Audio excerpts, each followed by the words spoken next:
Assalamu alaikum wa rahmatullahi wa barakatuh. Welcome. This is Somaliland National Television and you're watching the English news program with me, Mohammed Jabeer. Here the stories making local headlines. President of Somaliland cast the weapon of a new road linking Hargeisa to Belingkubutle. Minister of Public Works launched a 3-day workshop focusing on urban planning. Minister of Information held a press conference regarding National Information Bill.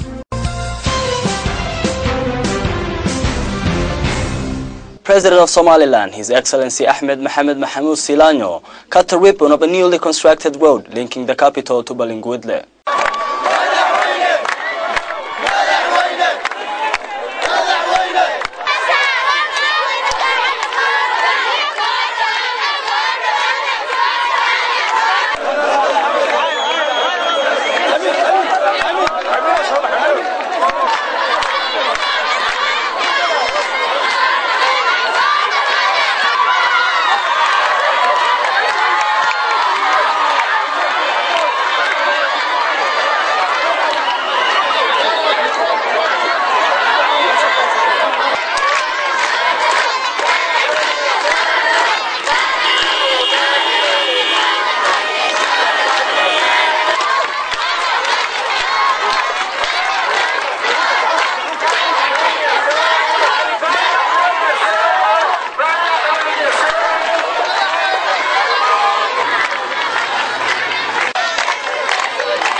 The event had several governmental and non-governmental officials in attendance, including the Ministers of Presidency, Justice, the Interior, among many others, as well as renowned figures.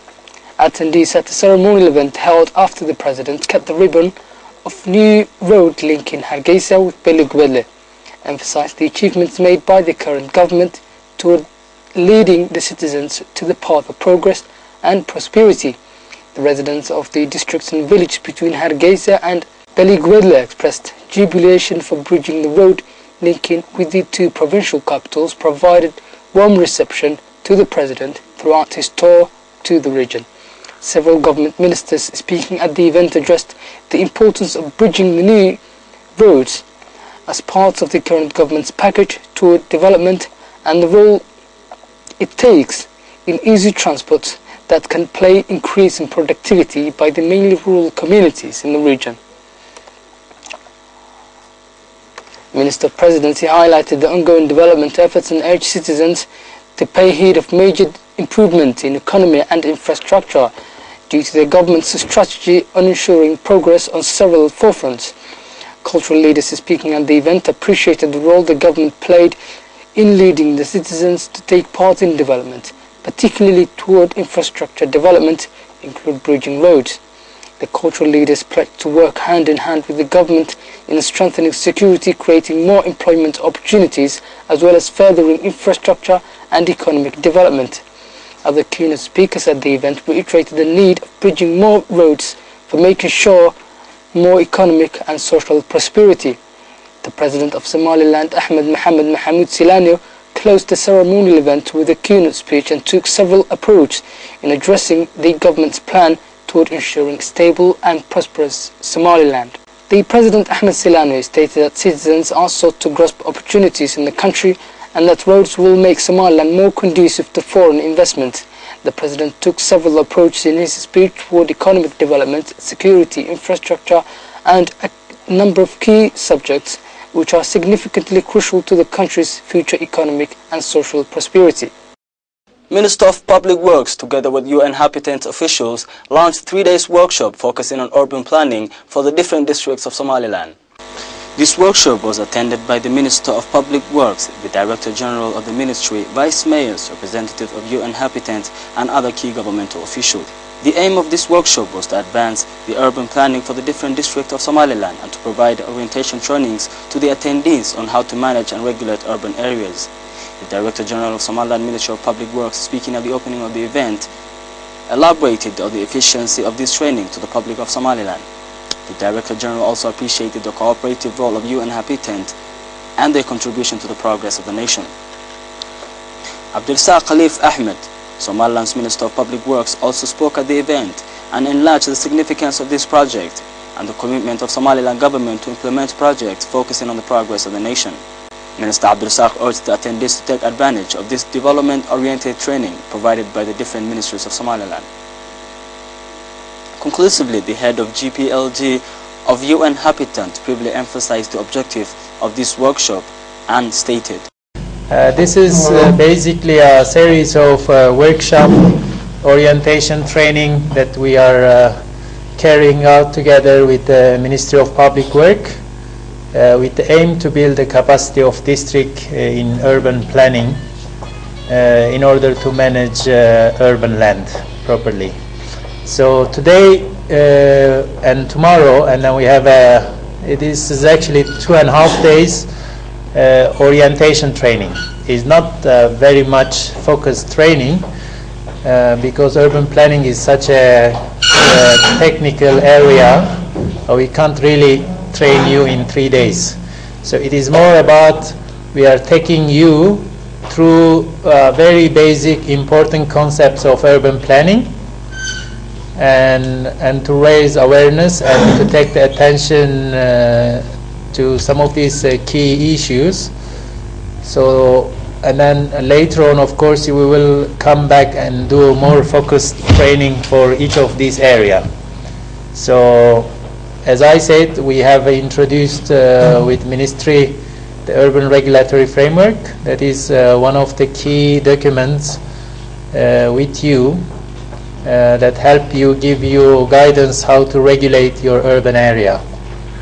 So today we go a little bit on the same issue, but different angle. We look at what are the key actually planning instrument that you can think about it and improve your skill in that area. So I'm going to keep it short now and leave it floor to Honorable Minister to let us begin with the workshop.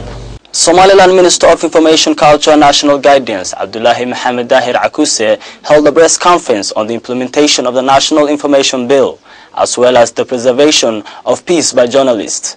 Minister Akuse held a press conference at his office and spoke issues pertaining to media cooperation with the Ministry of Information, Culture and National Guidance.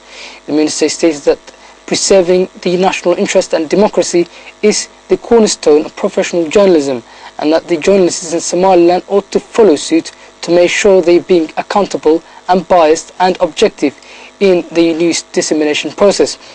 Minister Abdullahi Mohamed Dahir Akuse informed the media that the government will adopt the information bill to ensure that media professionals are guided toward the right path through which they are able to provide their audience with uncensored and unfiltered, but principally in an unbiased manner. The minister also once again repeated the need of implementing tax on media organizations based in Somaliland and urged all media professionals to register themselves for several categories, whether they are working for stations or in a freelance way. The committee responsible for the renovation of Doga'ad Road linking Somaliland with the neighboring country Djibouti briefed the media on the progress of the project during the last 3 months. The committee was accompanied by a number of Somaliland diaspora members who came to witness the progress of this construction, also donated an amount of money as their contribution to the project. Officials of the committee reiterated of the changes made to the Doga'ad Road linking Somaliland with neighboring nation Djibouti, and further explained that it's much wider now and safer for several vehicles to take it at once. Also, Ahmed Warsame Saeed, the engineer responsible of the renovation of this road, stated that this was among the many productive plans the current administration brought to the table to facilitate the transportation of our people, especially in rather dangerous roads such as this one. But now, since the construction is almost done, it's important for us to collaborate with the government of Somaliland and provide the necessary assistance in completing this project. On the other hand, diaspora members on a tour to this road construction praised the government of Somaliland's efforts in maintaining progress and development nationwide, and spoke about the significance of such project, the safety of the people traveling in between the two countries, Somaliland and Djibouti. That's all the news we have for you tonight. Until next time, Assalamu alaikum wa rahmatullahi wa barakatuh.